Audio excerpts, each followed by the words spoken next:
और असदुद्दीन ओवैसी का ख्वाब यह है कि एक दिन आएगा इस देश में इंशाअल्लाह ताला, शायद हम और आप नहीं रहेंगे मगर देखना एक हिजाब पहनने वाली बेटी इस देश की वजीर आजम बनेगी इंशाअल्लाह ताला।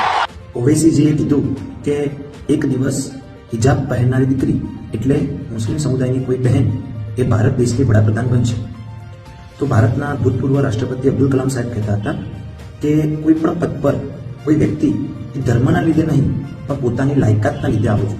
એટલે કોઈ ભારત દેશની મુસ્લિમ સમાજની બહેન કે એ પોતે વડાપ્રધાન પદની લાયક હશે તો એ ચોક્કસથી વડાપ્રધાન બનશે. પણ ઓવૈસીજીને એક વાત કહેવી કે શરૂઆત તેઓ પોતે કરે કે પોતાની જે હૈદરાબાદની સીટ પરથી તેઓ જીતીને આવે છે તો એકવાર કોઈક બહેનને ત્યાંથી મોકો આપે.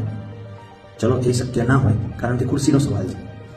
તો ભારત દેશના મોટા મોટા રાજનૈતિક પક્ષો કે પછી બીજેપી હોય કે કોંગ્રેસ હોય, એમને ક્યારે આઝાદી પછી કોંગ્રેસે તો કોઈ વખત કોઈ મુસ્લિમને રાષ્ટ્રીય અધ્યક્ષ નથી બનાવ્યા અને ભાજપમાં પણ કોઈ મુસ્લિમ સમુદાયમાંથી હમણાં વ્યક્તિ અધ્યક્ષ નથી. તો ઓવૈસીજી પોતાની પાર્ટીના અધ્યક્ષ તરીકે એક બહેનની નિમણૂક કરે, શરૂઆત પોતે કરે, પછી સમાજ ચોક્કસથી અમલમાં લાવશે.